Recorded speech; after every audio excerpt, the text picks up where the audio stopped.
Good morning. How is everyone? It's Tuesday, August 19th, and here we are, wrapping up the summer, getting ready for school to get back in order. My daughter is entering the last semester of her MBA, and she's very excited about that. I've got one grandkid in sixth grade and another one in fourth grade, and yeah, here we go. So it was a quiet week here in Lake Wobegon. Let's talk about it.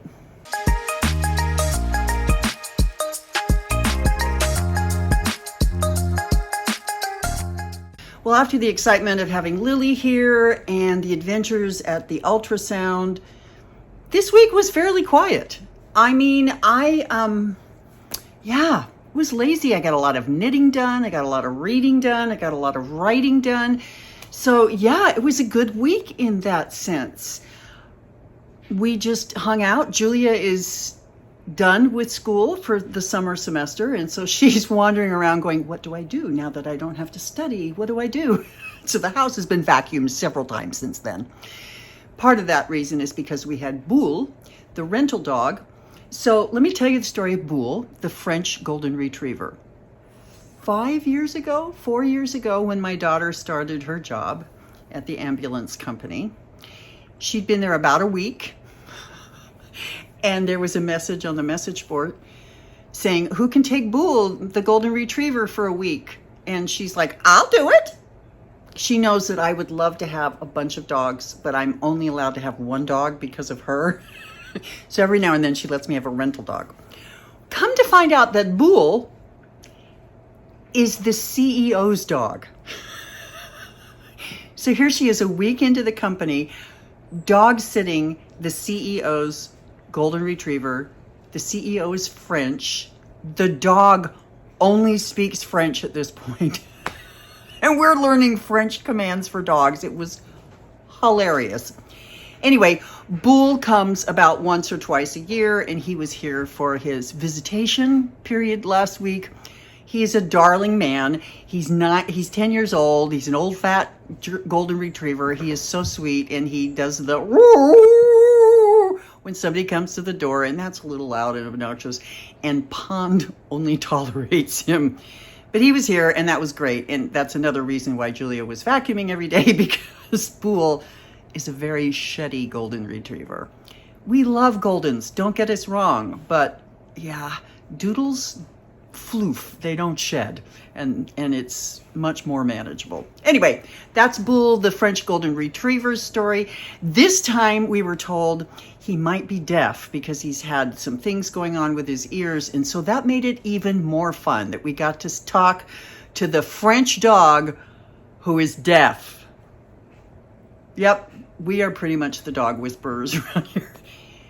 Just to be clear, he's not deaf. I was sitting in my chair the other day, and I reached down to grab a bag of chips or something. It was a rustly bag. Those ears perked up faster. He hears just fine. He has very selective hearing. So that was the adventures with Boule. We had William all last week. Normally we do halftime with William, and he is off on an adventure with his mom for the next couple of weeks. So we won't see him for a while, but that was really fun. We had a really good time with him.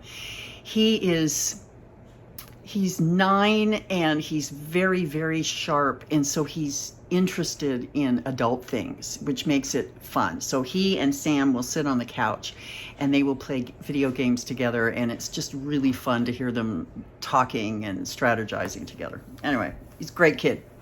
And I checked in with Lil the other night. 6th grade is good. She's got a million different teachers. I said, what are your fun classes? Thinking, band, art, drama. No, she goes, oh, my fun classes are math and science. I'm like, rock on, girl.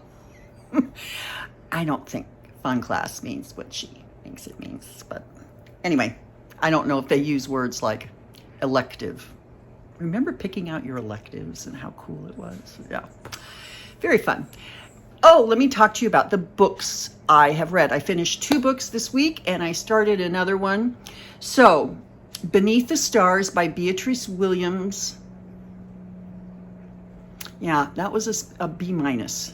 Sorry, I wanted to love it more than I did, but it just didn't come together for me in a good way. And as I told you, there were three different stories. There was the story of the woman on the shipwreck from the 1800s. There was the story of the mother from the 1990s. And there was the story of the daughter in the current time. And none of it tied together until the very end of the book. And it was not a satisfactory ending for me. I'm sorry. I'm just a little cranky about this book. Can't win them all, right? I also finished The Art of a Lie.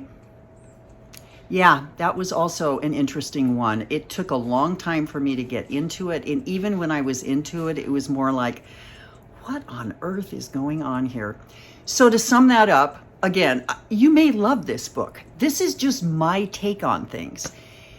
It was a book about two people who had broken the law and were not very upfront or filled with integrity, trying to outsmart and outcon one another. And the problem was, you got the con from the one side, but you didn't really get it from the other side. And it was weird. I did not love it. I know it's got really good ratings on Goodreads. And if you're one of those people who read it and thought it was one of the best books you've ever read, more power to you. It was fine. B minus. Again, sorry, cranky. However, I am reading the latest Adriana Trigiani book, called The View from Lake Como. Had a little brain fart there for a minute. It's really good. Okay, first of all, how can you go wrong with talking about a bunch of Italian people from Long Island who are deeply Catholic and deeply into their Italian roots? And oh my gosh, the uncle was cooking the books and he has things going on in the Cayman Islands and the poor girl is now responsible for it. Anyway, I'm not even halfway through it, but pretty much the moment I started this book, I knew I was going to like it. My stepmom, evil stepmother, wicked stepmother, has read it. She really enjoyed it. So I'm looking forward to that one. I have a recommendation, not from me, but from Summer Lee, my internet knitting best friend. She recommended a book called Hazel Says No. She said it's one of the best books she's read this year. It's a coming of age story. It's quite funny. I'm going to start that one probably today. And I'll return and report on that. So that's my book update. There are a lot of really interesting things coming down the pike. There's a book called LA Women that I want to look at. Rivalry between Didion and some other writer back in the day, and that looks interesting. Other things, yeah.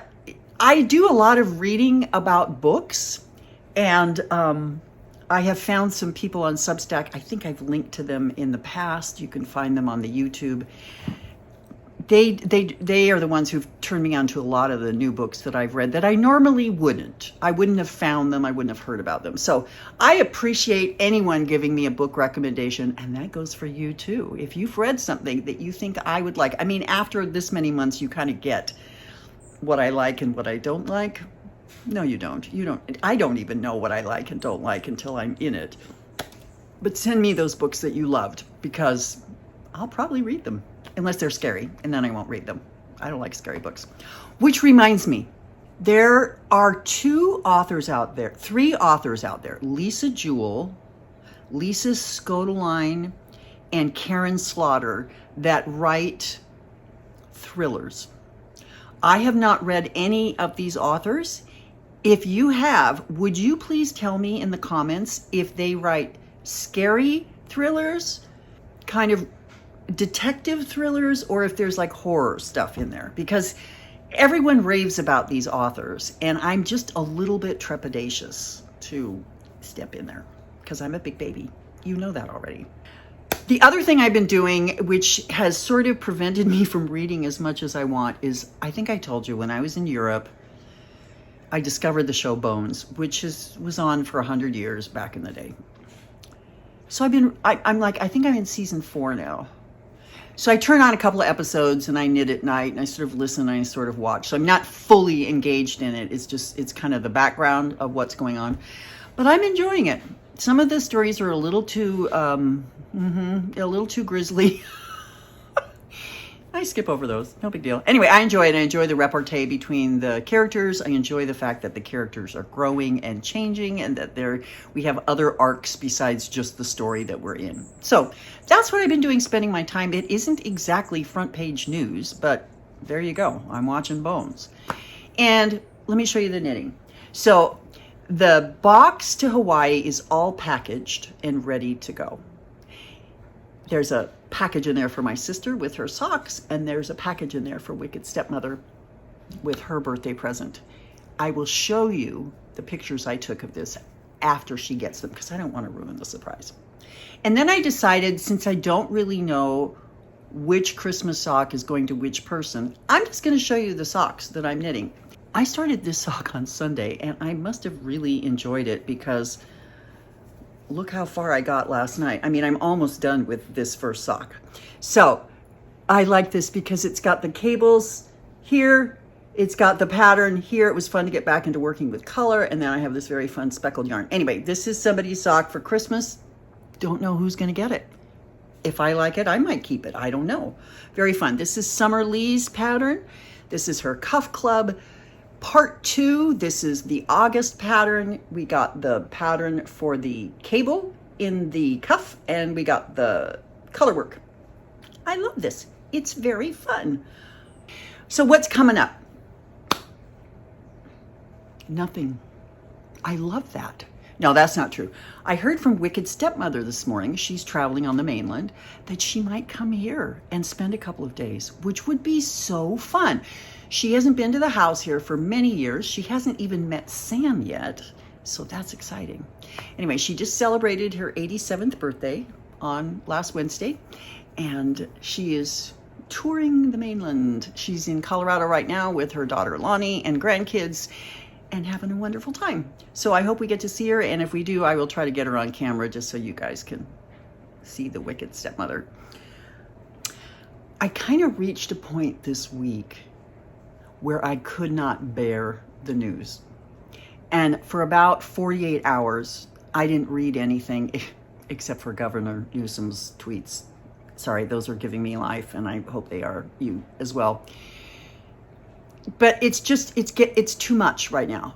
And I want to give everyone permission that when it becomes too much, you don't have to stand in the middle of, you don't have to stand in the outhouse with all the crap around you. You can step out periodically, clean yourself off, ground, regroup, and kind of get back into life without the emotional activation, without the nervous system being activated. I've noticed lately that my sleep is very disrupted. Basically, I try to fall asleep around 10:30, 11. That's what I shoot to do.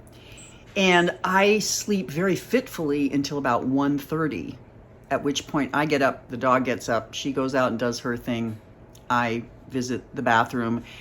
And then only then am I able to really fall back asleep and sleep deeply till about 7:30 or 8.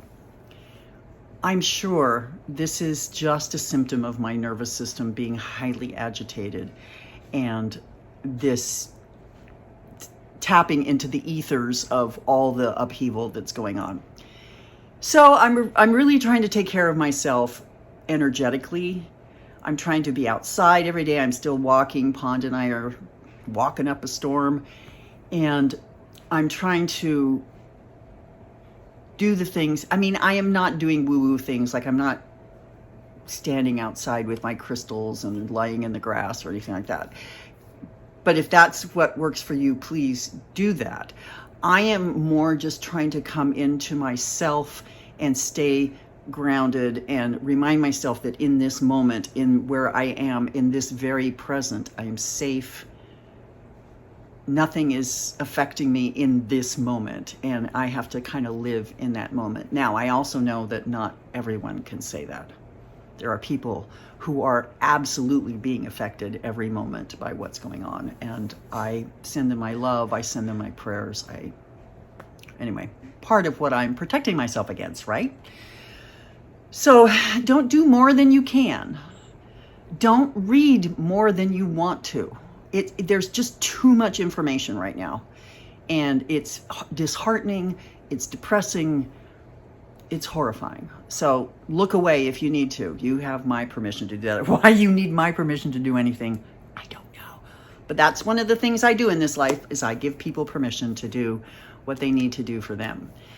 Because we're all in this soup of crazy together. And I'm not entirely sure how we're going to get out of it except by being together. So that's all I've got this week. It's like I said, it's been quiet. It's been boring. It's hot today. I'm about to turn on the AC here. We're going to have a heat wave here in SoCal for the next couple of days.